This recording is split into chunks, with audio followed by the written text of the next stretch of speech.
A few weeks ago, we lost a giant in the world of filmmaking. Celebrated documentarian Frederick Wiseman died at age 96, leaving behind a truly extraordinary body of work. Our David Pogue spoke with Wiseman last year about his life and legacy. A Frederick Wiseman documentary doesn't have a film score. There's no narration. Perfect, perfect, perfect. No text identifying the people or places. No reenactments. Ceasefire! No interviews. They often depict meetings, phone calls, and conversations. And these movies are up to 6 hours long. Not the ingredients you might expect for masterpieces. They play out over a long time, and so he can develop this sense of what's going on, what's happening. He got out of the way and just let things happen as they are. In 2016, Wiseman was awarded an honorary Oscar. It's important to document kindness, civility, and generosity of spirit as it is to show cruelty, banality, and indifference. You don't like the term documentaries, right? No, I like movies better. It's simpler. And, maybe because when I grew up, documentaries are supposed to be good for you. Uh-huh.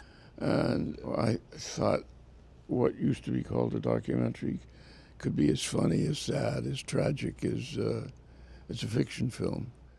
We spoke to Wiseman last year. In his 96 years, he made 44 documentaries without ever telling you who's speaking, what you're seeing, or how to feel about it. You have to answer it yourself. My job as an editor is to provide you with enough information in the context of the film so that you're stimulated to pose that question and that you can answer it yourself. Wiseman grew up in Boston, went to Williams College and Yale Law School. Then, in 1966, he filmed an inside look at a state prison for the criminally insane. He called his movie Titicut Follies. It caused a sensation and changed his life. I mean, there are prisoners naked, full frontal. Great best of mornings. Huh? What? Good. What'd you say, Jim? There are guards who are pretty abusive, and no one ever said, hey, turn off the camera? No. Once they gave me permission, I had access to everything. But Titicut Follies was so shocking and politically embarrassing that a Massachusetts court banned it. Years passed. And then in the mid-'80s, I saw an article that said, Titicut Follies judge dead. I don't say that I was displeased with that news. Or brought a new action and in front of a new judge, and ultimately it was cleared. Wiseman's movies go behind the scenes of institutions. All right, how many would be a member of a club where half the members were Negro members, the other half were white? A high school, a hospital. There was a pill, or did you shoot up? A police department. A welfare office. You're supposed to send those checks. I'm single issue. You never sent them. But I'm not the problem. A domestic abuse shelter. You made the right choice to come to a safe place where he can't touch you or hurt you anymore. You have described 4 of your early movies as some of the most depressing films ever made. There are aspects of some of the early movies that are depressing. There are also aspects that are extremely funny, I mean, in my view. You're not going to die. If you have a sick sense of humor. And 10 cc's of Ipecac. Make it 20. For all his movies, Wiseman served as his own sound man. And these things, I mean... Those things are earphones. They once were earphones. They were earphones till they fell apart.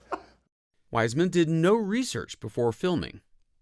Shooting the movie is all chance. You never know what people are going to say and do, which is one of the reasons I have to shoot a lot of film. And for most of the films, it's 100, 150 hours.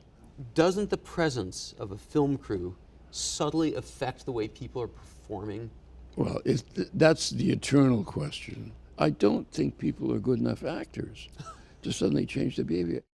After shooting those 150 hours of footage, he would spend 8 to 10 months alone in the editing room, where, as he freely admitted, he shaped the story. But wait a minute, documentary is supposed to mean real, the truth. I mean, the notion that these movies are the truth is completely phony. It's one person's version. It's my version of a welfare center. Somebody else spending time in a welfare center would make a completely different movie. Over the years, Wiseman was occasionally asked to make a trim or two, and he always refused. It may be pretentious of me, but I think when I find a form for the material, that's the movie. They're not isolated sequences.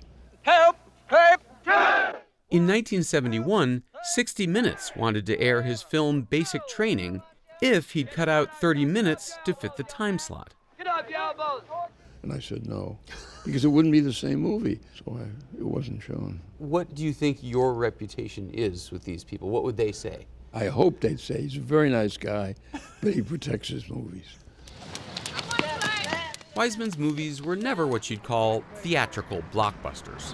Hey, I got one too. They might play in 60 or 70 theaters in America. And how about TV? Oh, well, PBS has shown everything. PBS has helped me in every single film I made. So television is a different deal, though, because there are time constraints. Do they ever say, come on, Fred, 6 hours is too long for this one? Well, they said it once or twice, but I said no. And I won. Over the decades, his movies seemed to become more optimistic. For example, his 2020 movie City Hall showed how hard the staff of Boston's mayor worked to improve city life. But Wiseman wouldn't admit to any kind of shift. Is there a trend line from darker to brighter? It's totally random. It's totally random. I mean, when I'm looking for a subject, it's a question of what interests me at the moment. C'est bon les apéritifs, c'est genre? His last movie, about a fine dining restaurant in the French countryside, came out in 2023.